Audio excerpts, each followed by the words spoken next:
T'es trop lent. Fais-toi vite prendre en photo, parce que je vais te refaire le portrait, mon grand. Et voilà, ton compte est bon. Amusez-vous bien, surtout. Dégage ce ballon de la pelouse, Gaster. Sors de mon jardin. La prochaine fois que je renvoie aux têtes de fouine, j'appelle les flics, moi, bande de saligots. Oh, À ne manquer aucun épisode de votre série Enquêteur malgré lui, du lundi au vendredi à 14h sur la chaîne qui rassemble. Donc c'est elle qui a envoyé, tu vois là, ces chemises. Chemise avec ce complet de pagne pour venir chercher point chez sa belle-mère. Oh, je savais. Tu savais quoi, Basmadi, tu savais quoi? Madame, des fois, il dit la vérité. Exemple. Exemple quoi? Exemple quoi? Exemple, monsieur n'a pas dormi ici hier. Il a dormi dehors. Moi? Amour, intrigue et potin. Ma famille. Votre série préférée est de retour du lundi au vendredi à 11h sur la chaîne qui rassemble. Retourne-moi mon sac.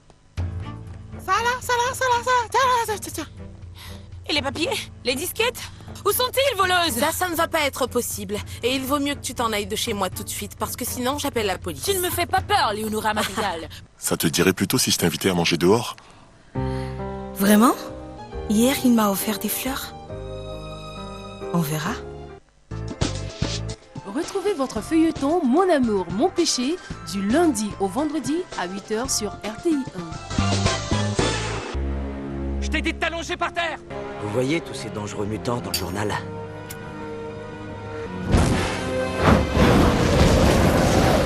Ils sont plusieurs. Monsieur le Président, on a une alerte. Jackie, sortez. On va prendre la voiture. Poste 5, sécurisé.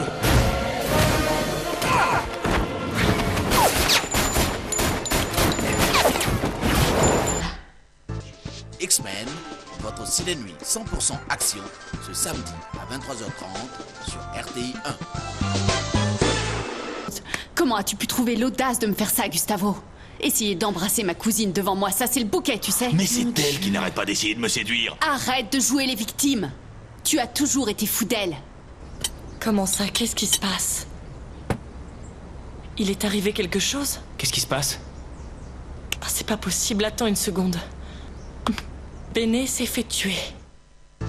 Retrouvez votre feuilleton Sauvé par l'amour du lundi au vendredi à 19h25 sur RTI 1. Tout serait tellement différent si vous m'acceptiez. Je préfère mourir plutôt que de t'accepter dans ma famille. Qu'est-ce que vous dites? Va-t'en et ne reviens plus. Réconcilie-toi avec ta mère. Dis-lui que tu ne m'aimes pas. Et tu sais quoi? Teresa, attends. Pour te convaincre que tu es vraiment la seule femme qui compte pour moi, j'irai demain même chez le notaire et je mettrai la maison à ton nom. Teresa, votre feuilleton à voir du lundi au vendredi à 13h35 sur RTI 1. Paul. Voilà, de retour sur le plateau de Matin Bonheur. Vous avez une idée nette à présent de l'actualité d'ici et d'ailleurs et bien sûr aussi des programmes de la RTI. Nous sommes en compagnie de notre premier invité, Monsieur Okiere Koutoua. Bonjour. Bonjour madame. Et bienvenue sur le plateau de Matin Bonheur. Merci. Alors, vous êtes membre de l'ONG Belgo-Ivoire. Belgo-Ivoire, ça veut dire Belgo-Ivoire, c'est une organisation donc internationale créée en Belgique pour appuyer les structures de santé en Côte d'Ivoire, spécialement. D'accord. Et je pense que l'un de vos objectifs, c'est de lutter aussi contre la pauvreté. Contre la pauvreté, c'est le but final. C'est le but final. Oui. D'accord. Et vous êtes sur ce plateau ce matin pour nous parler de l'éradication de la hernie inguinale par des soins gratuits. Oui, des prises en charge donc, pour le malade. Pour le malade, ce sont des soins gratuits. Mais sinon, Belgo-Ivoire Santé fait des appels de fonds chez les bailleurs et prend en charge ces malades-là. D'accord. Voilà. Avant d'aller dans le vif du sujet, il serait intéressant qu'on puisse quand même avoir une idée de ce que c'est que la hernie inguinale. Inguinale, c'est une maladie donc, qui survient lors des efforts physiques parce que l'abdomen a des parois sensibles, donc des points de faiblesse. Et par là, quand on fait des efforts physiques, parfois ça cède. et tout l'intestin descend dans les testicules. Essayez d'être un peu plus clair parce que nous, je veux dire, on a quand même, on sait un peu les vertus du sport. Oui. Donc, au quotidien, on encourage les téléspectateurs, on encourage les Ivoiriens à se mettre au sport parce qu'on nous a toujours dit que le sport, c'est la santé. Oui. Tout ça, c'est véritablement nécessaire. Ça nous préserve de beaucoup de maladies. Et là, vous êtes en train de nous dire que le sport est capable de provoquer d'autres maladies. Non, pas le sport en tant que tel. Exercice physique, essayer d'élucider un physique au-dessus de ses moyens, de ses forces. Qu'on soulève une barre, par exemple, un poids important, ça peut faire céder les parois. Est-ce que ça ne se trouve pas, par exemple, dans la façon de soulever tout ça, oui, la façon, voilà. La position aussi compte. Donc, nos parents qui sont au village, dans les zones rurales, n'ont pas de formation. On n'y met pas la manière, voilà, on se dit qu'on est fort. Voilà. On voit un objet, on veut le soulever, on se jette là-dessus sans toutefois avoir la posture qu'il faut, voilà, pour le faire. Et cela peut provoquer notamment la hernie inguinale. Oui. Alors, à quel moment, voilà, donc vous avez dit, hein, c'est clair, c'est pas les exercices physiques, forcément, c'est pas forcément le sport, mais ça se trouve où c'est provoqué par la façon dont on soulève des objets, des objets lourds, ou par notre capacité d'aller au-delà de nos forces, voilà, au-delà de nos capacités, on va le dire ainsi. Alors, comment l'individu se rend compte qu'il est atteint d'une hernie inguinale? Bon, on l'a expliqué la dernière fois. Il y a d'abord une petite douleur dans le bas-ventre, donc au niveau au-dessus du bas. Et après, de quel côté? Le côté droit, ça peut être des deux côtés. Ça peut être des deux côtés. La hernie peut être bilatérale. Ah, d'accord. Donc ça peut venir d'un côté ou bien des deux côtés. Souvent ça vient d'un côté, après ça passe aussi de l'autre. Donc c'est une boule qui se forme en dessous. Et si on n'opère pas, quelques années plus tard, ça descend, ça devient une plus grosse boule. Et c'est ce qu'on appelle le tollé, bon, avec la boule dessous. Ah d'accord. J'ai failli dire la hernie inguinale, on entend quand même rarement parler de cette maladie, mais quand vous dites tollé, franchement, c'est une maladie honteuse, les gens ont tendance à la cacher. Donc voilà pourquoi on entend parler de ça de moins en moins. C'est une maladie honteuse. Quand on l'a même dans la famille, tout le monde ne sait pas que le frère ou bien le père a la chose, puisque on cache. C'est l'apanage des hommes, c'est seulement les hommes qui... Non, les femmes aussi peuvent en avoir, mais la femme, ça ne sort pas comme pour les hommes. C'est un peu différent. Alors, expliquez-nous tout. Comment ça se manifeste chez la femme? Comment ça se manifeste chez l'homme? De la même façon, la douleur et puis la boule qui se forme. Mais chez l'homme, comme il y a les testicules, bon, si je peux le dire, qui sont plus bas, alors ça descend plus bas. Et puis ça devient une boule. Cette boule-là, je veux dire, est-ce qu'on peut véritablement la sentir, on peut la toucher?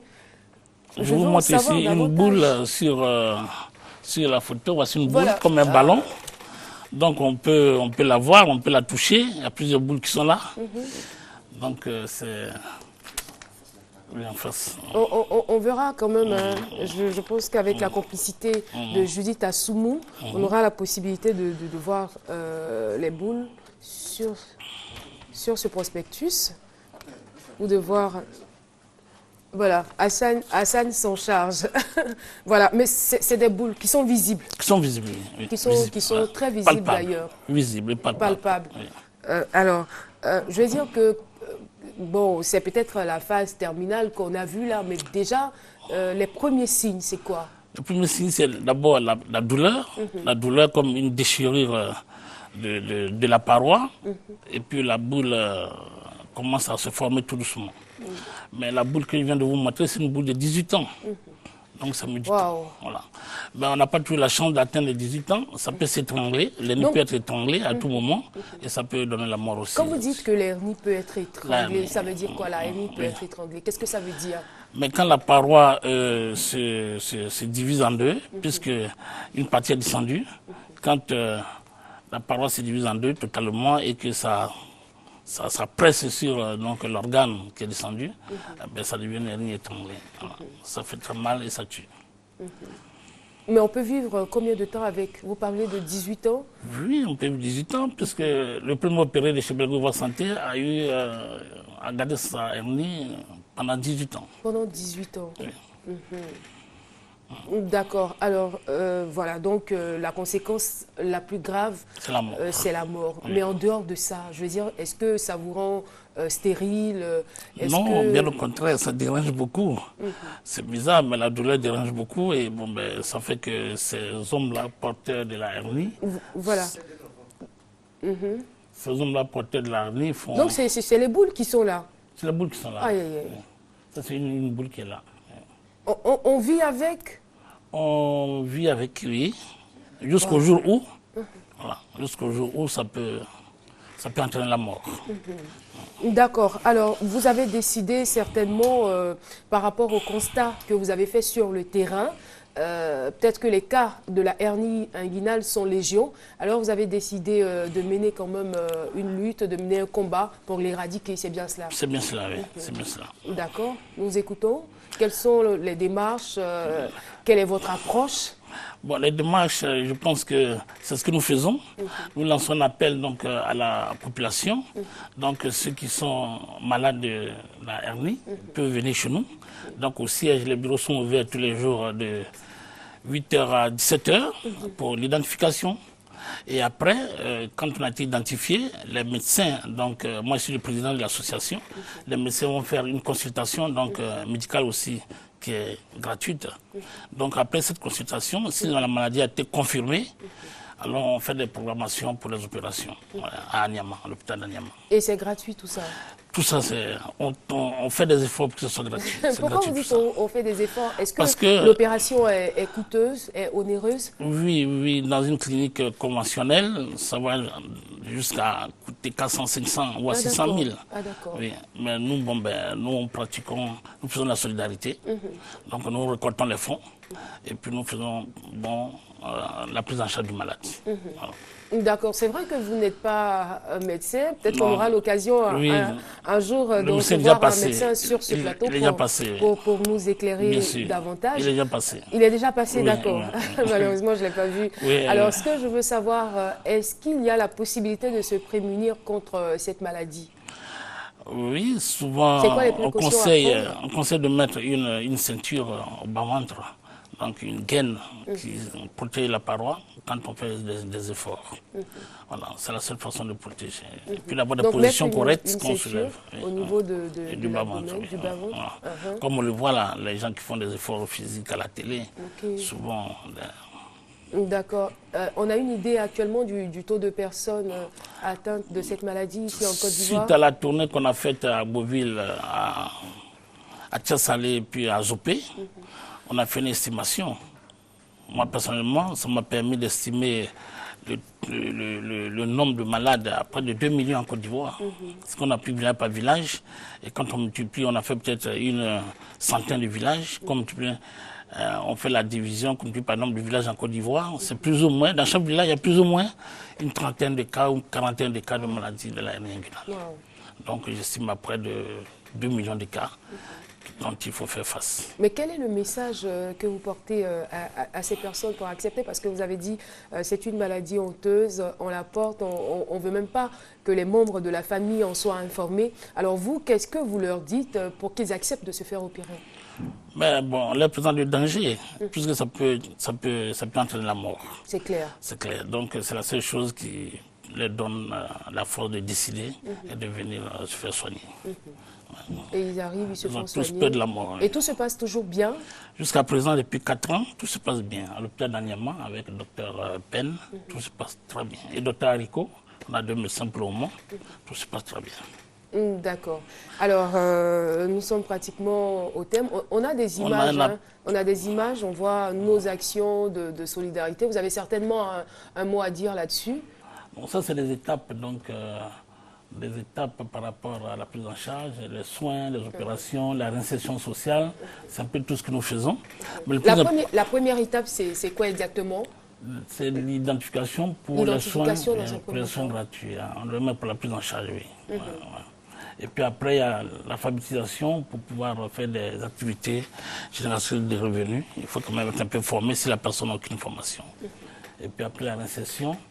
La réinsertion, c'est quoi? C'est qu'il y a certaines personnes n'ont vraiment rien. On peut leur trouver un petit microcrédit là, un microcrédit pour leur permettre de se prendre en charge. Voilà.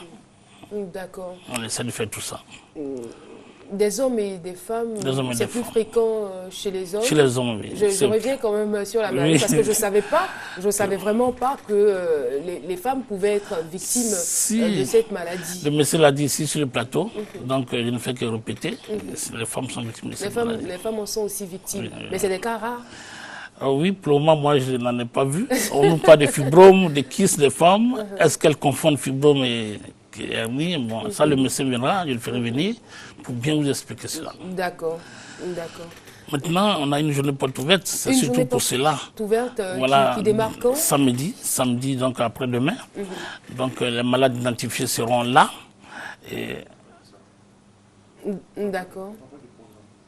D'accord, voilà. On nous fait signe à la réalisation que voilà, nous sommes au terme de notre entretien. Alors, vous allez, monsieur, vous allez nous donner encore quelques détails, lancer un appel à tous les téléspectateurs par rapport, on va dire, par rapport aux conséquences de la maladie et puis bien sûr pouvoir venir à vous. Oui, comme le monsieur l'a dit la dernière fois, des soins gratuits. Voilà, nous demandons donc aux malades qui portent cette maladie de ne pas avoir peur et que ça se guérit. Ça se guérit que par la chirurgie. Donc, nous qu'à venir, nous qu'à contacter Bergova Santé et leur cas sera réglé par la grâce de Dieu. D'accord. Voilà, de toutes les façons, on est rassuré parce qu'on estime que c'est des professionnels qui sont à l'œuvre. Voilà. Oui, bien sûr. D'accord. Merci beaucoup, avec bien sûr la complicité de Judith Assoumou. Je rappelle, c'est M. Okere Koutoua, qui est membre de l'ONG Beldo Ivoire, n'est-ce pas? Et vous étiez bien sûr sur ce plateau pour nous parler de l'éradication de la hernie inguinale par des soins gratuits. Bien sûr. On tient à vous féliciter pour l'œuvre, pour ce que vous faites. Merci, madame. Voilà, c'est une belle initiative. Merci. Et continuez ainsi. Merci beaucoup. Merci Alors, beaucoup. nous allons partir pour un élément magnéto intitulé « Univers des France, au revoir ». On se retrouve dans quelques instants. France, au revoir. C'est ainsi qu'on appelle communément ces appareils électroménagers de seconde main. Désormais, c'est des appareils qui ont été déjà utilisés en Europe. Quand ça vient comme ça, nous, on n'essaie pas. On vend ça comme ça, sans essayer. Si vous prenez, vous allez essayer. Ou bien si vous voulez, vous donnez ça à un technicien, il va essayer pour vous et voir la panne. S'il n'y a pas de panne, on sait que vous avez la chance. Mais si c'est bon parce que si tu prends comme ça, ça là on vend à 250 000, on met 300 000. Bon, si tu prends 120 000, tu vois déjà, même si tu vois que tu dépenses 50 000, tu dépenses 50 000 dedans pour réparer, tu vois que ça te revient moins cher. Donc c'est un truc, ça arrange aujourd'hui les gens. La particularité ici, au Black Market, c'est que ces appareils ne bénéficient pas de garantie. Gagnant-gagnant, tu gagnes comme tu perds. Tu peux perdre comme tu peux gagner. Souvent, tu peux prendre ces caracasses. Ce n'est pas la faute de ceux qui sont ici, parce qu'eux aussi, ils ont pris là-bas comme ça. Les francs se revoient, c'est par la grâce des Blancs que nous, on gagne les francs se revoient aujourd'hui. Comme eux ne vont pas chez les réparateurs, une fois que l'appareil tombe et dépose, ne va pas chez les réparateurs. Donc, ils prennent nouveau pour remplacer dans les maisons. Maintenant, c'est pas grâce de ça. Nous, aujourd'hui, en Afrique, ici, on gagne les francs se revoient, les bons appareils. Donc, si tu viens, tu prends, c'est pas ta chance, tu peux gagner, ça marche directement. Souvent, il y a petit pan, tu gères. Mais un appareil que tu prends ici, autant que non testé, ça peut durer pendant 10 ans, 15 ans. C'est des bons appareils qui sont là. Cette règle n'est pas absolue. Il y a tout de même des exceptions. Les magasins où il n'y a pas d'essai, c'est là-bas qu'on appelle les magasins non testés sans garantie. Et quand tu prends la marchandise, c'est à tes risques et périls. Si tu as payé, ça marche ou ça ne marche pas, ce n'est plus au compte du magasinier. Voilà. Donc, il y a des magasins qui vendent déjà des testés, comme ce magasin que vous voyez derrière moi. Voilà, c'est un magasin de testés et il y a des magasins de non testés. Voilà.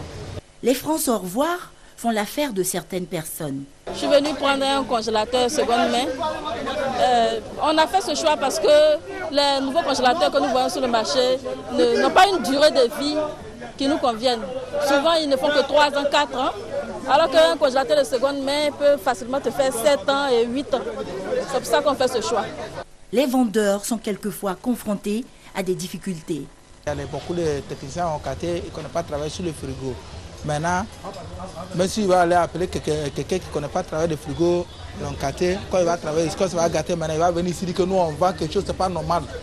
Il y a des associations de frigo, parce qu'il y a les gens qui vivent dans faux KT, ils n'ont pas un bon courant. Quand ils viennent pour encore te demander est-ce qu'il y a un bon courant, il dit oui, il y a un bon courant. Après, quand il va aller brancher dans faux courant parallèle, quand ça casse le frigo, on dit non, dès qu'il va au frigo, il va faux frigo. Après, on demande les gens, tu venez acheter, il y a bon courant. Bon, il y a pas bon courant, il faut faire l'effort, payer un stabilisateur pour mettre sur le frigo, parce que normalement, courant parallèle ne peut pas marcher sur le frigo. Souvent, un client peut venir payer avec quelqu'un qui n'a pas bien expliqué au client. Et puis, le monsieur prend l'appareil, il essaye, ça ne marche pas. Il revient, il dit mais ça ne marche pas. Or, on ne lui a pas expliqué. Souvent, on gagne ces problèmes comme ça ici. Souvent, ça nous fatigue. Mais on essaye de s'entendre avec le monsieur, on l'explique et puis on s'entend. C'est comme ça. À côté des commerçants, on a un autre groupe de personnes. Ce sont les démarcheurs et les vendeurs d'illusions. Il y a aussi des démarcheurs comme je le suis. Les démarcheurs, leur travail, c'est d'accoster les clients et les indiquer dans les magasins pour ce qu'ils veulent. S'il s'agit de payer un frigo par exemple, une cuisinière, un home cinéma ou un écran plasma, on les guide dans ces différents magasins. Voilà un peu. Et en retour, ça dépend, le client peut lui donner au moins quelque chose et le magasinier aussi peut lui donner aussi quelque chose, c'est comme ça. C'est le travail du démarcheur. Bon, en faisant ça, il y a d'autres qui nous insultent, il y a d'autres qui nous traitent de voleurs. Bon, on prend avec et puis bon, on essaie de se défendre. Comme on sait ce qu'on est venu chercher, donc on le prend comme ça. Mais il faut dire aussi que non, il y a d'autres parmi nous aussi qui sont malhonnêtes, qui font la prestation des fausses marchandises aux gens et puis ils gugent les gens, ils s'envoient les agents. Voilà. Il y a tout ça ici aussi. Mais seulement qu'il y a des bons démarcheurs aussi. Comme on dit, c'est une seule moustique qui va piquer l'homme et puis il va mélanger tout le monde. Voilà, donc c'est ça. Les francs au revoir sont aujourd'hui un marché porteur pour nos frères de la communauté économique des États de l'Afrique, la CEDEAO.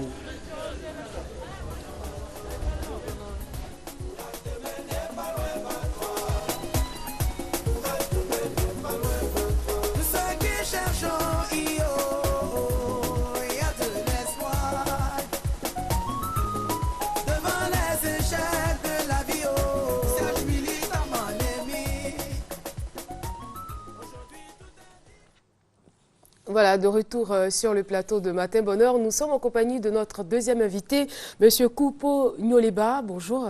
Bonjour. Monsieur Koupo Nyoleba, c'est toujours un plaisir de vous avoir sur ce plateau. Nous sommes toujours édifiés. Nous avons maintenant, grâce à vous, une idée quand même du domaine de l'architecture, hein. Bien qu'étant profane. C'est que le message passe. Le message passe.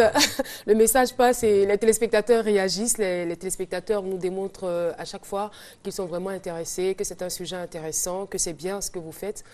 Bien sûr, vous ne faites pas l'unanimité. Ah oui, ça c'est sûr.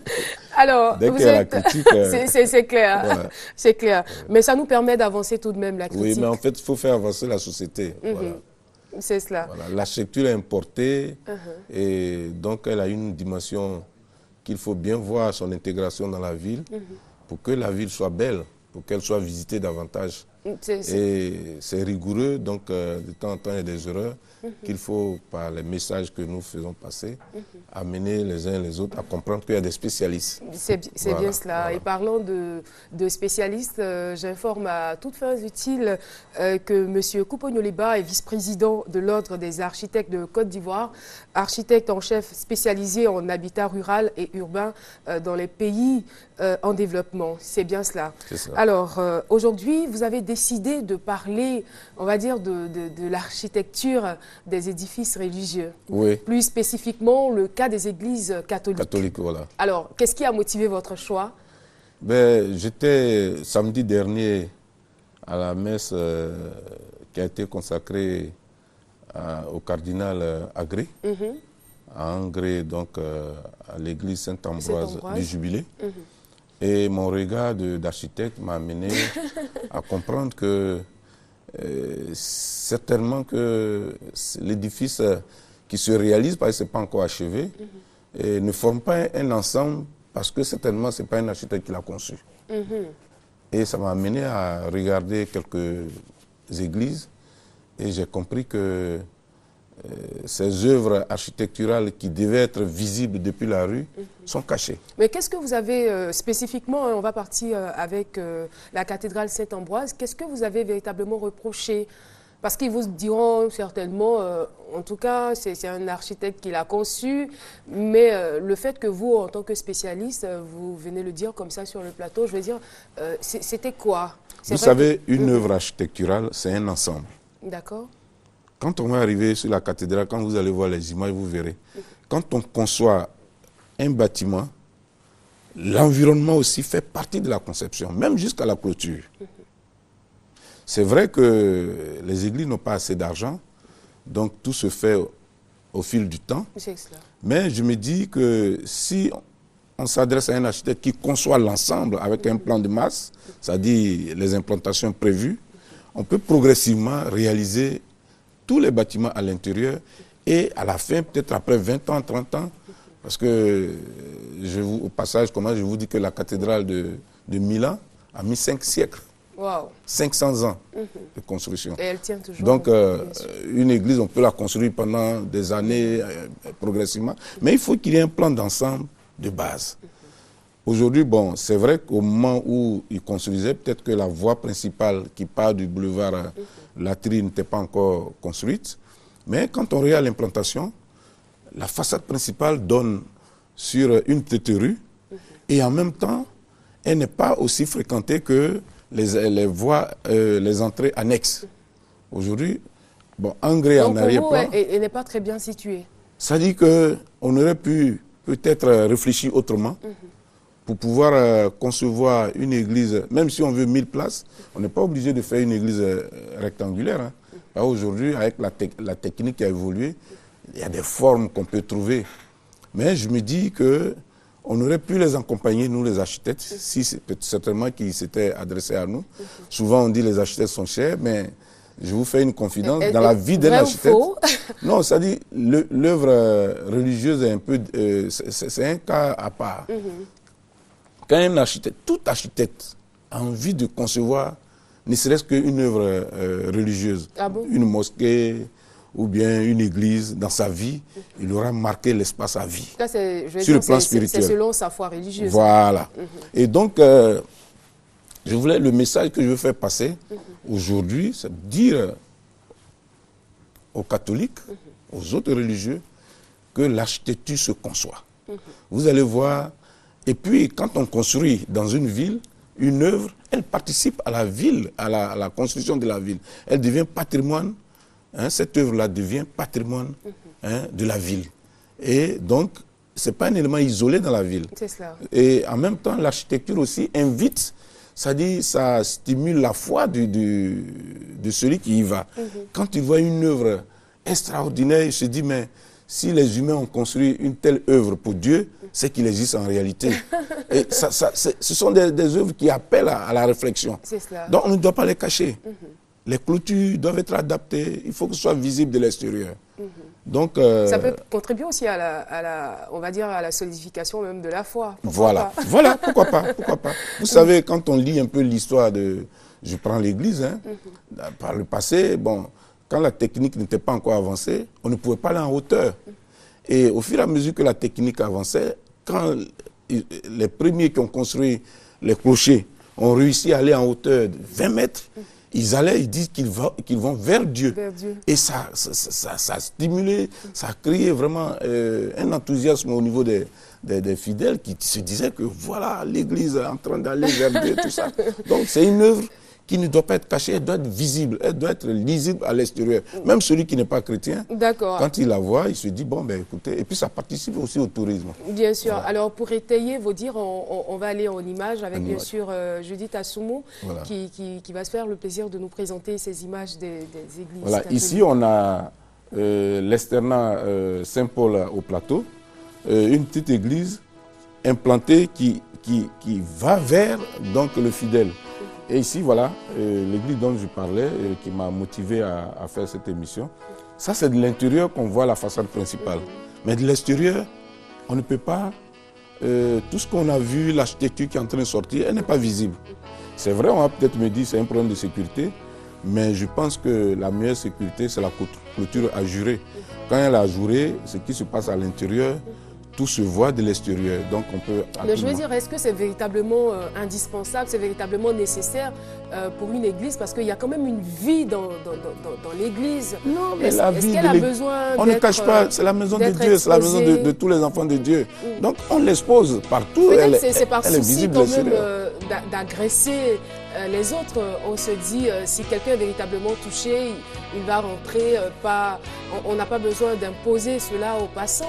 Non, on n'impose pas. C'est-à-dire que quand vous construisez un bâtiment, il y a un proverbe chinois qui dit que le bâtiment appartient à celui qui l'habite, mais il appartient aussi à celui qui le voit et qui ne peut pas ne pas le voir. C'est pour ça que quand on fait une architecture, elle est de qualité. Voilà, vous voyez, on aurait pu voir toute la base si la clôture n'était pas pleine comme ça. Voilà. D'accord. Voilà. Ici, par exemple, voilà. Je suis à l'extérieur. Vous voyez la chapelle là-dedans, l'église, on ne la voit pas. Et quand on va entrer, vous allez voir que c'est une œuvre magnifique qui mérite d'être vue de l'extérieur. Ça, c'est Sainte-Cécile. Vous voyez l'entrée principale, vous voyez la façade principale. On ne la voit pas de l'extérieur, la clôture a tout fermé. Et ici, le problème encore, j'ai discuté ce matin avec l'architecte qui a fait, Bamba Douti, qui a fait cette église-là, et qui se plaint même aujourd'hui parce que l'église est cachée dans le fond. Et l'entrée secondaire aujourd'hui est devenue l'entrée principale parce que sur 7 jours, ce n'est que dimanche qu'on ouvre l'entrée principale pour aller à la messe. Et des bâtiments ont été construits. Quand on arrive, l'église est complètement cachée. Hein? Vous voyez cette église-là, elle est magnifique, mais de l'extérieur, on ne la voit pas. Donc pour vous, il est quand même nécessaire qu'on puisse la voir de l'extérieur. Mais il faut qu'on la voie de l'extérieur. Vous allez voir, quand on va voir tout à l'heure la cathédrale, vous allez voir. Et à Dakar, quand vous arrivez à la cathédrale, il n'y a pas de clôture. Hein. C'est visible, c'est une œuvre qu'on admire, ça fait partie du tourisme religieux. Voilà, vous voyez cette œuvre-là. Et la charpente est en quoi? Est-ce que la clôture qu'on voit, on peut faire une clôture, mais on peut faire une clôture ajourée. Vous allez voir tout à l'heure la clôture de Saint-Jacques. Je veux dire, ça peut dépendre aussi de la situation géographique, parce que quand les édifices sont en bordure de route, quand même, il faut un minimum de protection, puisqu'il y a des enfants qui viennent, si elle est trop exposée. Ah non, je veux dire que ça peut être dangereux. Je ne suis pas contre la clôture, mais c'est le modèle de clôture. La clôture pleine, voilà. C'est la clôture pleine qui cache la vue. C'est cela. Vous voyez cette œuvre-là. Et quel genre de clôture proposez-vous? Mais une clôture ajourée. Vous allez voir tout à l'heure la clôture de Saint-Jacques, c'est une petite clôture ajourée. Vous allez voir la clôture qu'on appelle de la cathédrale, c'est une clôture qui laisse la vue passer. Vous voyez? Bon, là aussi, bon, regardez vous-même. L'œuvre qu'on vient de voir, on ne la voit pas de l'extérieur. On ne la voit pas de l'extérieur. Et ça, et je propose, les futurs, les églises qu'ils vont construire, il serait souhaitable qu'on s'adresse aux architectes, qu'ils conçoivent sur le plan, et ils implantent, ils positionnent l'église, et progressivement on peut construire, et à la fin on aura une œuvre complètement... Et déjà par rapport à la situation géographique, par rapport à l'implantation, est-ce que vous avez quelque chose à dire à ce sujet? Bon, moi j'ai dit à l'architecte ce matin qu'ils ont mal implanté l'église parce qu'elle est dans le coin du terrain. Et les grandes voies sont de part et d'autre, et finalement tout ce qui est annexe, les bureaux, tout ça, les logements des prêtres, sont plutôt en façade. Et c'est quoi les inconvénients? Les inconvénients, c'est que quand on arrive, on ne voit pas l'église. Vous êtes impassionné, voilà. Monsieur Coupeau. Vous voyez par exemple à Saint-Jacques, une belle église. Aujourd'hui, ils ont construit un bâtiment à l'entrée qui cache la façade. Dès qu'on arrive, on ne voit plus. On voit à moitié la façade principale. C'est une belle petite église. Déjà, elle a un problème de situation géographique parce que c'est un peu caché. Mais quand on arrive, vous voyez, cette architecture-là, on ne la voit pas. Voilà. Voilà. Par contre, ils ont une clôture ajourée, voilà, qui laisse la vue passer. Mais ce bâtiment qui est venu, ce nouveau bâtiment, voilà, vous voyez. Bon, ici, il y a une petite chapelle à l'USO que je suis allé voir. Et l'implantation, quand on arrive, la chapelle est à l'entrée et tout le reste en arrière-plan. Ouais. D'accord. On aura certainement besoin de faire quelques retouches à ce niveau, au niveau de certaines églises aussi, parlant de peinture, tout ça. Ah oui, bon, ça c'est un autre problème, c'est un problème d'entretien. Bon, on peut toujours... Moi, c'est l'édification, comment ça a été construit, comment... Vous allez voir tout à l'heure, peut-être la cathédrale, bon, c'est l'État qui l'a construit, mais on laisse le fidèle aller d'abord vers l'église elle-même avant d'aller dans les annexes. Vous voyez? Vous voyez la cathédrale? L'entrée principale, c'est l'église d'abord. C'est pas en arrière-plan. Vous voyez les annexes de l'autre côté? Voilà. Mais en fait, on veut les architectes veulent accompagner donc les religieux pour pouvoir réussir les œuvres qu'ils réalisent. D'accord. Voilà. Vous voyez ici, bon, ici on a montré, et puis l'architecture, les bâtiments qu'on construit dans l'enceinte de l'église, c'est la même architecture à peu près. Justement. Avec l'église elle-même. C'est ce que je voulais vous demander, vous poser comme question. Est-ce qu'on peut parler d'une architecture catholique? Parce qu'il y a quand même des points de ressemblance d'une église à une autre. Ah oui. Il y a des points de ressemblance. Quand on voit par exemple un couvent, on voit un monastère, voilà, on voit une église. Quand même, il y a des signes qui rappellent. L'église a une architecture particulière. Et ça, il y a des symbolismes qui sont universels, qu'on respecte dans le fonctionnement de l'église.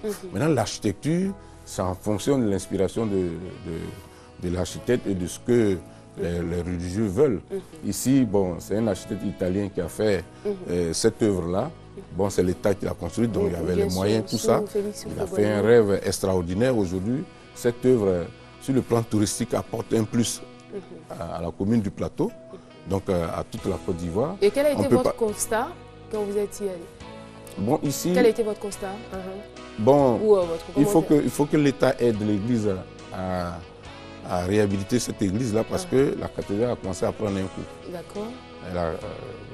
Et là aussi, les taux, là, j'étais en train de les montrer pour dire au maire de demander au propriétaire de ce terrain qui est en face de cette œuvre gigantesque qui fait la fierté de la ville d'Abidjan, d'enlever ces tôles-là qui ne vont pas avec. Donc ici, la cathédrale, cette œuvre qui fait la fierté de la ville d'Abidjan est en train de prendre un coup. Les fidèles à eux seuls ne peuvent pas l'entretenir. Ça, c'est l'État qui l'a offerte. Donc à l'église, il serait souhaitable que l'État soit regardant dans la réhabilitation. Vous allez voir à l'intérieur tout à l'heure, surtout que la dalle au-dessus a pris un coup au niveau de l'étanchéité, ça coule. Voilà. Mais je veux dire que les fidèles peuvent quand même commencer et puis l'État va venir ensuite. Mais ils le font. Ils le font, mais c'est une œuvre qui coûte très cher. L'entretien coûte très cher. Attention. L'entretien coûte très cher. Vous savez, en France, il y a des cathédrales qui sont des cathédrales d'État. Notre-Dame de Paris, c'est une cathédrale d'État. Et donc l'État participe à la vie de l'ouvrage. Donc il ne suffit pas de construire, il faut penser à la vie de l'ouvrage. Non, je suis d'accord avec vous, mais je veux dire que les plus grands bénéficiaires, c'est le peuple de Dieu. Donc on met quand même la main à la pâte. On ne va pas tout attendre, il y a des problèmes d'étanchéité. C'est une œuvre qui participe à la vie de la ville. Voilà, au niveau de l'entretien, il y a des choses quand même à faire. Il y a un problème d'étanchéité et ça demande des travaux d'une certaine technicité. Ça, il faut une bonne entreprise pour pouvoir le faire. On ne va pas laisser mourir cette œuvre-là qui fait la fierté de... Vous voyez comment l'architecte a conçu même jusqu'au pavé, la forme de l'église ressort toujours. En tout cas, c'est magnifique. Voilà, c'est magnifique. Ici, nous sommes à Dakar. J'ai voulu montrer un peu la cathédrale de Dakar. Pourquoi? Ben, c'est une architecture un peu gothique. Ça a été construit en 1936, qui est opposé un peu à l'architecture contemporaine de la cathédrale d'Abidjan. Mais vieille de 77 ans, mais elle tient dans l'espace. Elle est vieille de 60 ans. 77 ans. 77 ans, d'accord. Oui. Parce qu'en 2011, je crois qu'ils ont fêté les 75 ans de cette église-là. Bon, c'est vraiment dommage que les images soient un peu chaudes. Vous voyez l'intérieur de la cathédrale d'Abidjan et l'intérieur ici. La cathédrale d'Abidjan, il n'y a aucun poteau. Ok, on ne voit pas de piliers comme ça. Ici, la technique n'était pas encore très poussée dans les années 36, donc les piliers étaient en plein centre. Les ogives, tout ça, la forme des arcades, tout ça là-dedans. Mais quand on prend la cathédrale d'Abidjan, il n'y a aucun poteau. C'est une architecture extraordinaire qui peut développer le tourisme. C'est-à-dire quand les gens viennent, ils peuvent visiter, comme on visite la basilique Saint-Pierre. Donc l'État a intérêt à mettre un peu de moyens pour que cette église-là soit restaurée, pour qu'elle ne meure pas. Voilà. D'accord. Alors, nous sommes en compagnie de l'abbé Elvis Guigui. Bonjour. Bonjour Caroline. Alors, vous avez suivi tout ce que M. Coupeau a dit. C'est un architecte, c'est un spécialiste. Vous avez à rebondir là-dessus? Vous avez un commentaire? Ben, quand j'ai écouté, je voyais que tout ce qu'il disait était juste. Et surtout de ce qui est que dans la construction d'une église, on a tout un espace à exploiter. Et quand on rentre dans une église, ou sinon quand on a accès à l'espace, il est important de voir qu'est-ce qui est essentiel dans cet espace. Donc d'abord avoir l'église. Et que les fidèles... Quand vous parlez de ce qui est essentiel dans l'espace, vous faites allusion à quoi? À l'église elle-même. Oui, à l'église elle-même. C'est-à-dire que les autres bâtiments doivent être des bâtiments qui doivent être en arrière-plan, qui ne doivent pas cacher. Voilà. Tout à l'heure, bon, comme il prenait un peu l'exemple, par exemple, de Saint-Jacques, puisque je suis arrivé à ce niveau-là, le grand bâtiment, c'est vrai, ils ont de l'espace derrière où il y a l'école. Bon, on aurait peut-être dû mettre ce bâtiment par là-bas, de sorte que quand les fidèles ont accès à l'espace, ils rentrent directement dans l'église. Parce que quand l'église est cachée, bon, c'est pas souvent intéressant parce que ce pourquoi les gens viennent par là, c'est à cause de l'église. Et puis bon, quand il parlait aussi de la cathédrale, effectivement, la cathédrale d'Abidjan, comme la basilique par exemple, ce sont des choses qui apportent beaucoup au tourisme ivoirien. Donc l'État devait quand même s'impliquer. Voilà. L'État devait s'impliquer parce que quand on va aujourd'hui à la cathédrale, on voit, bon, quand on va pour des célébrations, on voit qu'il y a des touristes qui sont là, qui prennent des photos. Mais ça ne fait pas l'honneur de la Côte d'Ivoire. Voilà. Quand on voit, et puis tu rentres dans l'église, tu vois qu'il y a des sceaux qui sont là. Bon, vous voyez que c'est quelquefois, bon, ça salit un peu l'image du pays. D'accord. Voilà. Même si les fidèles font toujours l'effort, parce qu'il y a des faits de charité qui s'organisent, il y a des cotisations qui se font pour pouvoir réhabiliter la cathédrale. Mais les fidèles catholiques, eux seuls, je ne suis pas sûr qu'ils soient en mesure de s'en occuper. Le plus important, c'est quand même d'essayer. Je veux dire qu'une fois qu'ils essaient et que l'État vient après... Ils essaient, ils le font. Oui, je suis même la toiture au niveau de la dalle. Ce sont eux qui ont refait toute la peinture avec la couche d'étanchéité. Mais malheureusement, ça a pris un coup parce que bon, il faut une entreprise spécialisée pour le faire. Et je le dis parce qu'en France, il y a des cathédrales qui appartiennent à l'État. C'est l'État qui a fait don à l'Église. Et l'État participe à l'entretien de ces cathédrales-là. Et je pense que la cathédrale d'Abidjan fait partie de ce type de cathédrale-là. Et l'État doit s'impliquer. Puis c'est une œuvre architecturale qui se vend. Elle n'est plus aux fidèles seuls. C'est clair, c'est clair. Voilà. Et puis bon, l'archevêque, c'est là, il est quand même aussi. Oui. Pour le dimanche de Rameau, par exemple, l'archevêque a demandé à toutes les églises d'Abidjan de faire une cotisation. Le dimanche de Rameau. Donc il y a une cotisation qui a été faite pour dire que ce n'est même pas seulement l'église, les fidèles de la cathédrale seulement, mais c'est tous les fidèles de l'église d'Abidjan qui cotisent pour pouvoir réhabiliter la cathédrale parce que c'est leur bien. Tout à fait. Voilà. Mais aussi, c'est le bien de tous les Ivoiriens. Voilà. C'est un patrimoine architectural. Bien sûr. Alors, M. Coupeau, on va rapidement conclure avec vous. Ben, je voulais, vraiment, je suis très... D'accord, on ne va pas conclure, on part, on a des exigences au niveau de la publicité. On se retrouve dans quelques instants.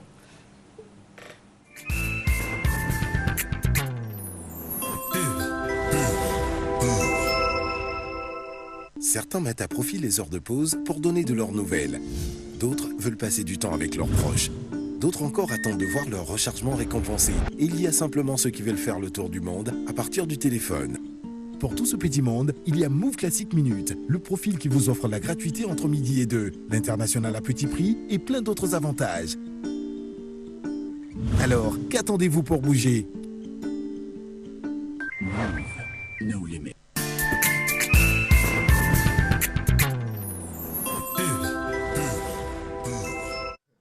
Voilà, de retour sur le plateau de Matin Bonheur. Je rappelle que nous sommes avec nos invités. Nous parlons bien sûr de l'architecture religieuse, des architectures religieuses, précisément le cas des églises catholiques. Et bien sûr, avec vous, M. Coupeau, on va essayer de récapituler par rapport à tout ce qui a été dit à ce sujet. Ok. Je suis très heureux d'avoir un prêtre sur le plateau qui allait dans le même sens que moi. Moi-même, je suis catholique. Je le dis pas en tant que catholique, je le dis en tant qu'architecte qui a besoin de voir dans la ville de belles architectures. L'architecture religieuse, elle est particulière. Une fois bien réalisée, elle attire l'admiration des populations et des touristes et autres. Et il y a des touristes qui arrivent même, qui ont envie de voir comment les églises sont faites, par exemple, dans une ville, dans une capitale, pour voir un peu le degré d'évolution de l'architecture dans ce pays-là. Et donc, le message fort, c'est pour dire aux différents curés que les architectes sont prêts, ils sont ouverts. Je vous dis que même actuellement, il y a la première présidente de l'ordre des architectes, Yolande Doucouré, qui est en train de suivre l'émission, qui est vraiment versée dans tout ce qui est religion et qui serait fière de concevoir une église. Donc, ça veut dire qu'on a envie, s'il faut aller vers l'ordre de l'architecte est là, c'est ouvert. Et en même temps, il faut dire aussi aux prêtres que c'est vrai, il y a nécessité de construire des bâtiments annexes, mais demander de temps en temps aux spécialistes. C'est ça. Voilà, moi je vous dis, quand j'arrive à Saint-Jacques que je connaissais, je ne le reconnais plus. Voilà. Pour nous autres qui avons un œil averti, quand on arrive, la façade principale déjà, on est choqué. Mais ça a même créé un conflit, ce ne sont pas tous les fidèles qui ont accepté ce bâtiment. Même le ministère, moi j'avais fait arrêter quand j'étais encore directeur de l'habitat. Mais après, ils sont venus, ils ont expliqué que le bâtiment était déjà fait. Mais c'est une erreur qu'on ne doit pas répéter ailleurs. S'il y a des nouveaux sites où les prêtres veulent faire des églises qui s'adressent à nous, on peut ne serait-ce que même faire un plan de masse, c'est-à-dire positionner déjà les bâtiments et d'une manière évolutive, ils peuvent construire. Et le message aussi que je veux faire passer, la clôture peut être ajourée. Regardez le terrain de la future cathédrale de Bassam. La clôture, mais c'est des petits piliers qui ont été faits à une hauteur raisonnable parce que l'œuvre qui va se réaliser là-dedans, le passant doit pouvoir la voir. Et il faut que les prêtres sachent que l'Église sache que tout ce qu'elle réalise, c'est pour tout le monde. C'est vrai, c'est pour eux, mais c'est en même temps pour la population. Et pour la cathédrale, et ça je le répète, j'ai fait exprès pour montrer ces éléments, l'eau qui coule, ça fait honte. Mais je pense que au haut niveau de l'État, peut-être que l'information n'est pas arrivée, mais l'image étant parlante, je suis convaincu que l'État va faire quelque chose. Et je demande au ministre de la Culture, c'est son architecture. Parce que tout ce qui est architecture, le patrimoine architectural appartient au ministère de la Culture. Donc il faut que le ministère de la Culture jette un coup d'œil et que aussi le maire du plateau, qui est fier d'avoir, je le félicite parce qu'il a été reconduit, je pense qu'il peut aussi regarder cette église-là qui est en train de mourir parce que demain, c'est toute la Côte d'Ivoire qui va prendre un coup. Et puis c'est une église qui est chargée d'histoire parce que Jean-Paul II est venu là. Donc, bien sûr. Voilà. Merci beaucoup, M. Coupeau Nyoleba. C'est un message fort et un message certainement bien perçu. On espère que dans les jours à venir, il y aura une réaction. Merci beaucoup. Je rappelle, M. Coupeau Nyoleba, vous êtes vice-président de l'Ordre des architectes de Côte d'Ivoire, architecte en chef spécialisé en habitat rural et urbain dans les pays en voie de développement. Vous ne partez pas avec nous, vous ne partez pas, vous restez plutôt. On va annoncer la semaine prochaine, on va parler de mosquées. Ah, la semaine prochaine, c'est les mosquées. Voilà. D'accord. Personne n'y échappe. Alors, on reste dans le domaine religieux et on va parler avec Abbé Guigui, qui est le responsable de la pastorale de la santé et de la lutte contre le sida. Alors, avec vous, on va parler de la JMJ. C'est l'actualité en ce moment. Les médias ont relayé l'information, on va dire, relative à la récente visite du pape au Brésil. Ce n'est pas juste une visite de courtoisie, hein, non? C'est une visite apostolique. Voilà. Comme il vient de le dire tout à l'heure, Jean-Paul II est venu en Côte d'Ivoire. C'est dans ce même sens que le pape fait sa visite apostolique au Brésil. Et d'ailleurs, c'est sa première visite apostolique. D'accord. Voilà. Donc, l'événement est doublé. C'est-à-dire qu'il y a le rassemblement de tous les jeunes du monde, mais aussi il y a la visite apostolique du pape, hein, François, sa première visite. En plus, il est latino. Donc, vous voyez que l'événement est beaucoup plus grand. C'est ça. Voilà, pour eux, ça a beaucoup plus d'importance pour eux. Donc, c'est un rassemblement qui va drainer du monde. On attend plus ou moins près de 2,5 millions de jeunes. Mais au-delà des jeunes, c'est tout le monde qui vient. Bien sûr. Voilà. Parce que les latinos sont fiers de leur pape. C'est-à-dire qu'un des leurs est devenu pape, donc il vient dans son continent. Ils seront nombreux là. Et là, bon, quand on voit les images, on voit qu'ils sont vraiment nombreux. Mais pour parler de l'architecture... Oui, d'accord, vous voulez rebondir sur l'architecture. Pour parler de l'architecture, si vous voyez sur le logo, par exemple, des JMJ, vous voyez, bon, souvent, sûrement, d'un moment à l'autre, on peut montrer le logo, mais il y a une architecture qui domine, je pourrais dire, tout Rio de Janeiro. D'accord, voilà. Oui, bien sûr. Voilà, on appelle le Jésus rédempteur. C'est ce qui fait le logo, ce qui est sur le logo des JMJ. Mais ça fait la fierté des Rio. C'est-à-dire que quand on rentre au Brésil, sinon quand on rentre à Rio, ça domine toute la ville. Donc ça dit que c'est religieux. Mais je vais dire quoi, les Brésiliens sont fiers de cette architecture. Pour dire que c'est vrai une architecture faite, mais elle appartient à tout le monde. Elle appartient à tout le monde. D'accord, c'est très bien dit. Alors, avec vous, on va parler un peu de l'historique des JMJ. Comment c'est né?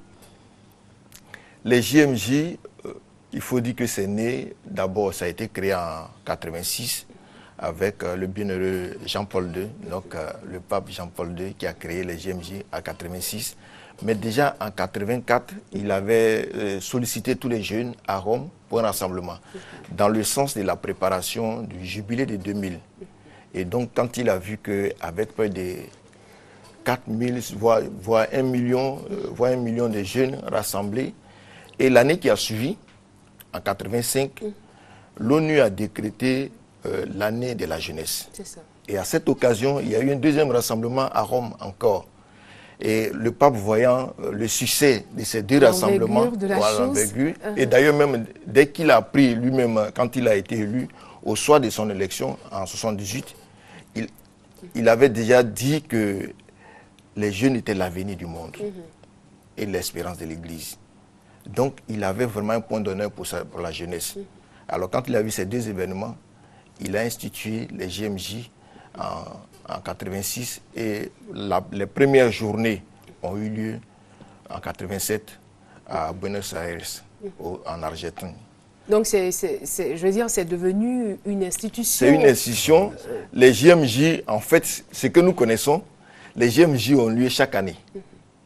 Les JMJ ont lieu chaque année. Entendez par la journée mondiale. Les journées mondiales de la jeunesse. Voilà. Les journées mondiales de la jeunesse ont lieu chaque année et le dimanche des rameaux. Et ça s'étend sur combien de jours? Ça s'étend sur une semaine. C'est-à-dire que depuis le lundi, le rassemblement a commencé, mais l'ouverture officielle, c'était le mardi. Et la clôture officielle sera le dimanche 28. Donc, sur 5 jours. Sinon, ça prend 7 jours en fait. Parce que les jeunes vont commencer à sortir du Brésil à partir du lundi. Voilà. Donc c'est sur une semaine, une fête de la foi. Voilà. De tous les jeunes catholiques à travers le monde qui viennent là. Mais aussi c'est ouvert. Voilà, c'est ouvert à tous les autres chrétiens, même aux non-chrétiens. Voilà, aux non-chrétiens. Mais je veux dire, qu'est-ce que ça symbolise véritablement pour la communauté catholique? Pour la communauté catholique, pour la communauté catholique. Voilà, on a l'occasion maintenant de voir le logo. Voilà, on voit le logo, on voit le cœur.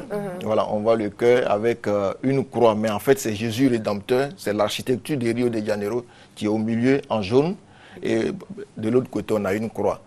Et quand le pape, à l'ouverture, quand il est arrivé, il disait ceci: vous les Brésiliens, ou chez vous les Brésiliens, on ne peut rentrer que par le cœur. Parce qu'ils sont très émotifs. Vous voyez, quand vous voyez le carnaval, voilà, quand vous voyez tout ça, ils sont très émotifs. Et il faut dire que ses prédécesseurs, Jean-Paul II qui a institué, Benoît XVI, ils n'ont pas peut-être atteint cet objectif-là en ce sens.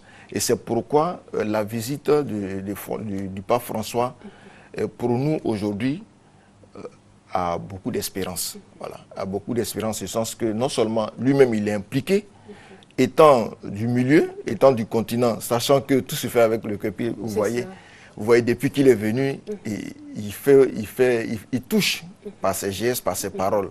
En même temps, la question que j'ai envie de vous poser à ce niveau, c'est de savoir, était-ce véritablement nécessaire que le pape se rende au Brésil quand on sait les récentes manifestations qui ont eu lieu par rapport aux revendications liées bien sûr au coût de la vie. Les Brésiliens ont lutté contre la vie chère, ils ont manifesté même violemment. Et le pape qui arrive, je vais dire, sa visite coûte au Brésil un peu plus de 50 millions de dollars. Encore, il manifeste. Est-ce que c'était véritablement nécessaire? Vous savez qu'au Brésil, d'abord, comme on le dit, c'est un pays émergent. C'est un pays émergent. D'ailleurs, quand on parle des pays émergents, on parle de BRICS. Mais le BRICS, ça veut dire que c'est Brésil, Russie, Inde, Chine et sauf Africa, donc Afrique du Sud. C'est ce qu'on appelle, sont les 4 pays émergents. Mais quand on parle de ces pays émergents, il faut savoir que dans ces pays émergents, l'économie émergente, quelquefois, crée quelques inégalités. Et donc, ce qui se passe au Brésil se passe plus ou moins dans les autres pays émergents, comme on le dit. Et ce qu'on a vu comme la crise sociale au Brésil, elle est aussi, c'est-à-dire que toutes les revendications, ce n'est pas seulement pour la visite du pape. Vous savez qu'en 2014, il y aura la Coupe du Monde. Il y a un mois, on a eu la Coupe, je vais dire, des continents. Voilà, des continents. Et puis en 2016, on aura les JO. Voilà, les Jeux olympiques. Donc c'est pour tout cela que les gens vont commencer à manifester pour dire que ça coûte. Quand on voit comment la Coupe du Monde, par exemple, a été organisée en Afrique du Sud, et que des stades ont été construits, et après, on ne les a pas utilisés. Donc c'est de l'argent qui est parti. C'est un peu pour tout cela que les gens manifestent. C'est ce qui a motivé les manifestations. C'est ce qui a motivé les manifestations. Mais le cadre, si vous voulez dire, le cadre de la visite du pape, c'est tout autre chose. Voilà, c'est tout autre chose. Et les gens voulaient un peu politiser. Les gens voulaient un peu politiser sa visite. Mais il s'était prévu qu'à son arrivée, il devait avoir une rencontre avec les politiciens. Il s'est plutôt mis dans le peuple. Vous avez dit que c'est vrai que c'est une visite qui va coûter. C'est vrai, la visite va coûter, mais aussi cette visite aussi va apporter beaucoup. Qu'est-ce qu'elle pourra, par exemple, apporter? Est-ce que vous pensez qu'elle va apporter un apaisement? Monsieur Coupeau, pardon, si vous voulez intervenir, parce que depuis, je vous vois acquiescer. C'est au niveau de la voiture papale, là. Moi, j'ai écouté sur RFI, il paraît que ce n'est pas une voiture blindée. Ah, d'accord. Tout à l'heure, le père parlait du fait que le pape soit allé chez lui et tout le monde est content. Et partout, le pape allait avant, les véhicules blindés. C'est ça, donc, bien sûr. Il est tellement à l'aise que, bon, c'est un véhicule simple qu'il a. Il y a quand même une assurance, hein. Il y a quand même une assurance. Il y a une assurance, ça dit que c'est son style, en fait. C'est son style, être proche, voilà, du peuple, et surtout des pauvres. D'ailleurs, il faut savoir qu'en tant qu'argentin, en tant qu'archevêque de Buenos Aires, il a mené des actions à l'endroit des pauvres. Et là, je dis, ce que ça va apporter, par exemple, par rapport à la crise, ce que ça va apporter. Vous savez que beaucoup de... Hier, par exemple, il allait pour l'inauguration d'un hôpital de réinsertion, de récupération des toxicomanes et ainsi de suite, construit par des franciscains, ou géré par des franciscains. Mais dans ce message-là, ce qu'il donnait par exemple, il y a beaucoup de jeunes qui croient ou qui s'attachent à des bonheurs, il pourrait dire, illusoires. Par exemple, l'alcool, le sexe, l'argent facile. Et c'est tout cela qui, en réalité, comme on le dit aujourd'hui, tout de suite, qui fait que ça envoie beaucoup d'autres crises. Et donc, avec cette visite, les jeunes vont, à la lumière de leur foi, vont comprendre que il y a une autre manière de gérer son destin ou de prendre son destin en main. Voilà. Et donc, ça peut apporter beaucoup de choses. C'est vrai qu'il ne va peut-être pas tenir un discours politique, mais sur le plan social, relativement, puisque les jeunes sont un peu, je vais dire, au cœur de toutes ces réalités-là. Voilà. Alors, en parlant au cœur de ces jeunes, ils vont comprendre qu'ils ont une autre manière de s'engager que de s'engager dans la violence. C'est cela. Voilà. Donc, je peux dire que ça peut apporter un apaisement. Un apaisement au niveau du Brésil. Au niveau du Brésil. Voilà.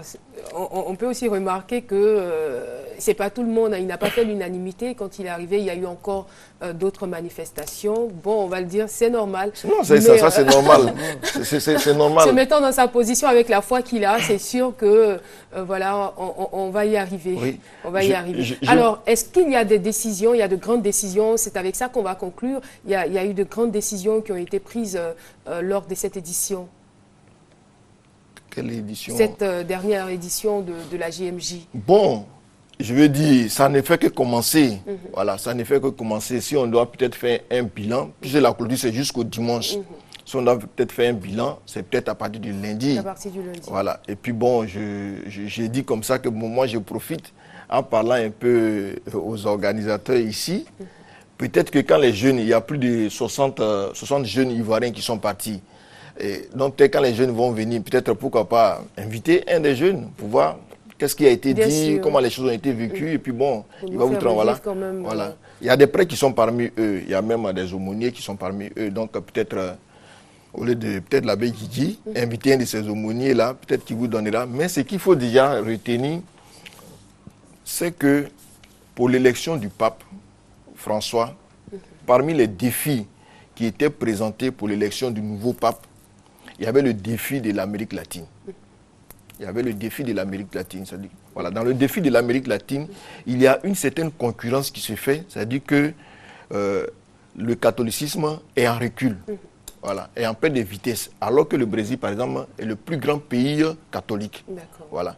De 91% à 70%, aujourd'hui, ils sont à 64% avec la montée. Donc, ça dit que son passage va apporter beaucoup. Voilà. Merci beaucoup, Abbé Elvis Guigui. Les JMJ se poursuivent. J'espère qu'on aura encore une autre occasion pour développer ce sujet. Je rappelle que vous êtes responsable de la pastorale de la santé et de la lutte contre le sida. Et vous étiez bien sûr sur ce plateau pour nous éclairer sur les JMJ. Merci encore d'être venu. Monsieur Coupeau, merci à vous pour votre contribution. Et ce sera toujours un plaisir de vous revoir sur ce plateau. On va se dire au revoir avec une semaine sur RTI 1. Prendre en photo parce que je vais te refaire le portrait, mon grand. Et voilà, ton compte est bon. Amusez-vous bien surtout. Dégage ce ballon de ma pelouse, Kester.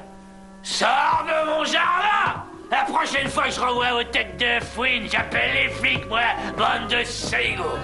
Oh, À ne manquer aucun épisode de votre série Enquêteur malgré lui, du lundi au vendredi à 14h sur la chaîne qui rassemble. Donc c'est elle qui a envoyé, tu vois là, ces chemises. Chemise avec ce complet de paille pour venir chercher point chez sa belle-mère. Oh, je savais. Tu savais quoi, Basmadi, tu savais quoi? Madame, des fois il dit la vérité. Exemple. Exemple quoi? Exemple quoi? Monsieur n'a pas dormi ici hier. Il a dormi dehors. Moi? Amour, intrigue et potin. Ma famille. Votre série préférée est de retour du lundi au vendredi à 11h sur la chaîne qui rassemble. Retourne-moi mon sac. Ça. Et les papiers? Les disquettes? Où sont-ils, voleuse? Ça ne va pas être possible. Et il vaut mieux que tu t'en ailles de chez moi tout de suite, parce que sinon j'appelle la police. Tu ne me fais pas peur, Léonora Madrigal. Ça te dirait plutôt si je t'invitais à manger dehors? Vraiment? Hier, il m'a offert des fleurs. On verra. Retrouvez votre feuilleton Mon amour, mon péché du lundi au vendredi à 8h sur RTI 1. Je t'ai dit de t'allonger par terre. Vous voyez tous ces dangereux mutants dans le journal?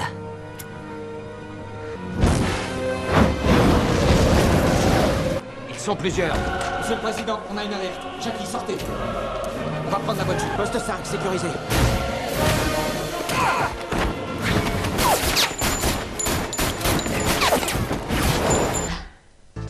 X-Men, votre ciné-nuit 100% action, ce samedi à 23h30 sur RTI 1. Comment as-tu pu trouver l'audace de me faire ça, Gustavo? Essayer d'embrasser ma cousine devant moi, ça c'est le bouquet, tu sais. Mais c'est elle qui n'arrête pas d'essayer de me séduire. Arrête de jouer les victimes. Tu as toujours été fou d'elle. Comment ça? Qu'est-ce qui se passe? Il est arrivé quelque chose? Qu'est-ce qui se passe? Ah, c'est pas possible, attends une seconde. Béné s'est fait tuer. Retrouvez votre feuilleton Sauvé par l'amour du lundi au vendredi à 19h25 sur RTI 1.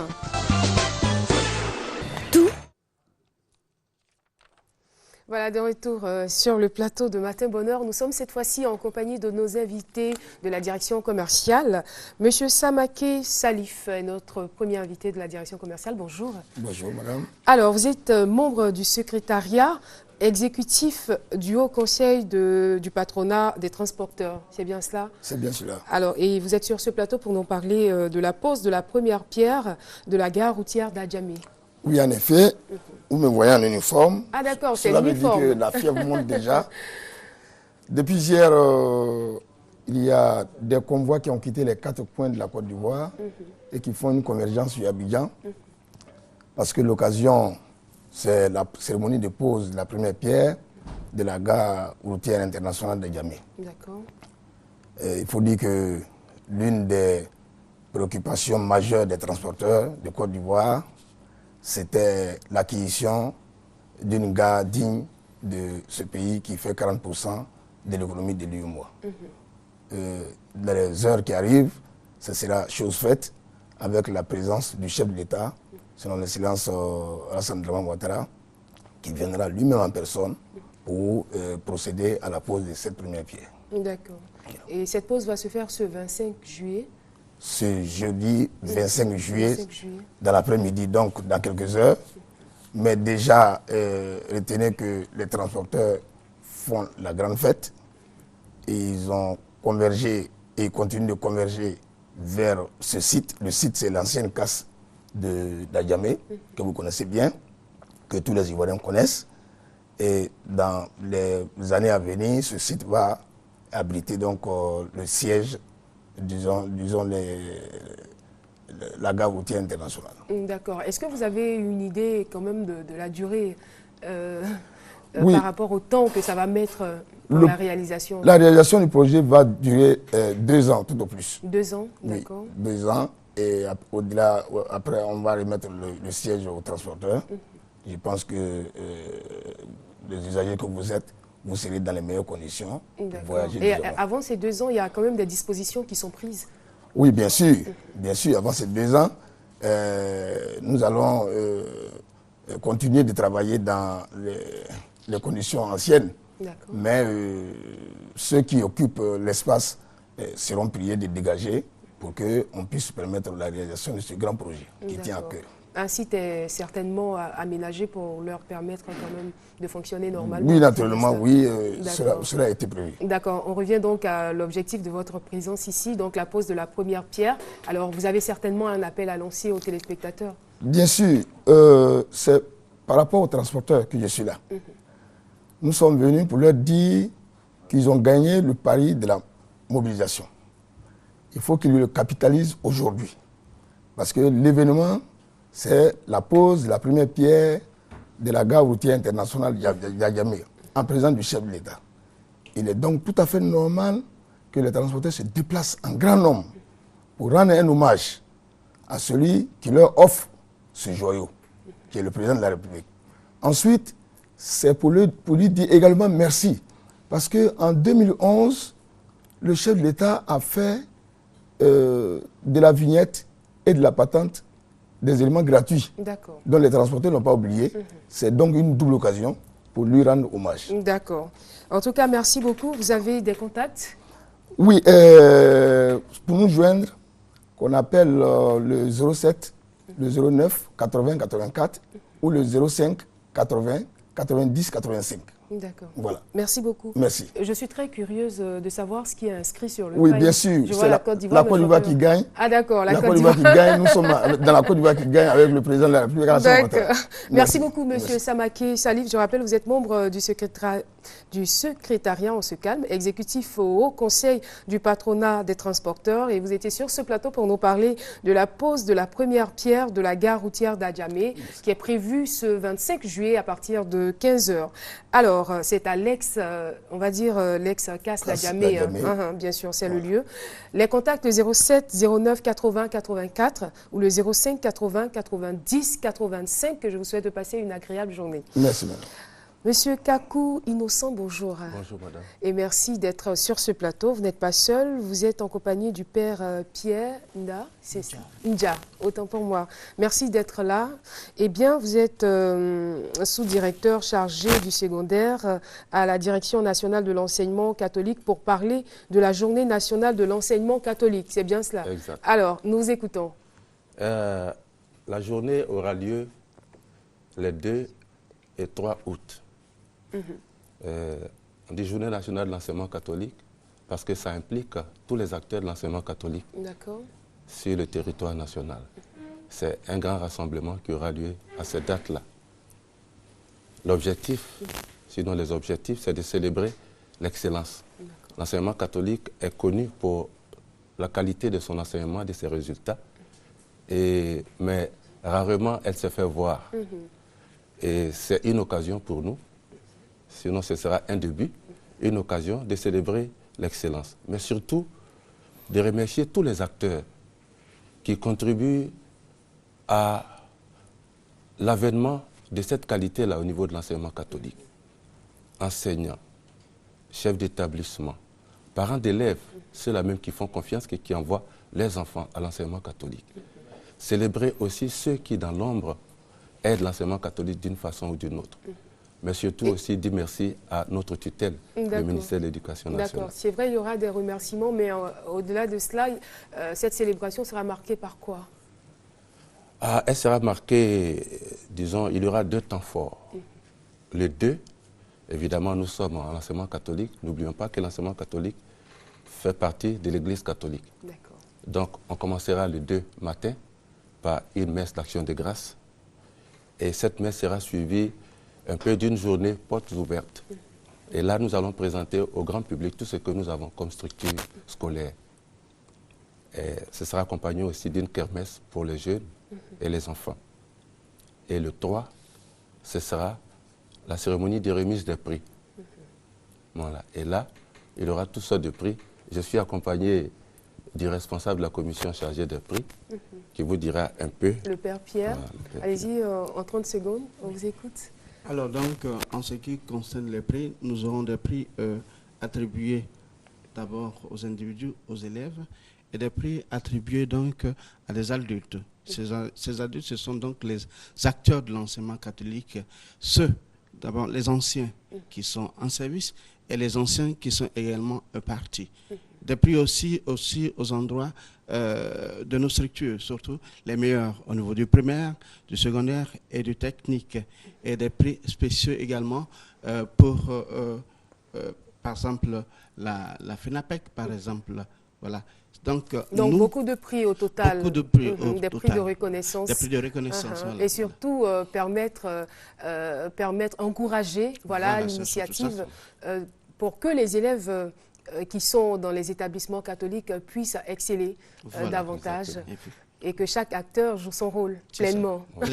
Merci à vous d'être venu sur ce plateau. Je rappelle, vous avez des contacts avant qu'on ne se sépare. Allez-y. 07 97 78 28 ou le fixe 20 21 99 68.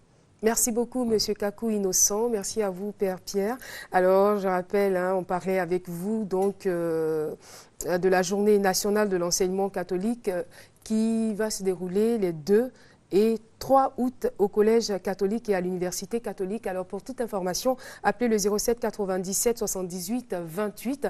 Et c'est ici que nous allons marquer un point final à cette émission. Nous avons pris beaucoup de plaisir à vous la présenter. Judith Assoumou l'a réalisée. Nos remerciements également à Ginette Calais pour les accessoires. On se donne rendez-vous demain à 6h pour d'autres moments de bonheur. Merci à toute l'équipe technique et aussi à vous de nous avoir suivis. Agréable journée pleine de succès et de bonheur pour vous. À demain.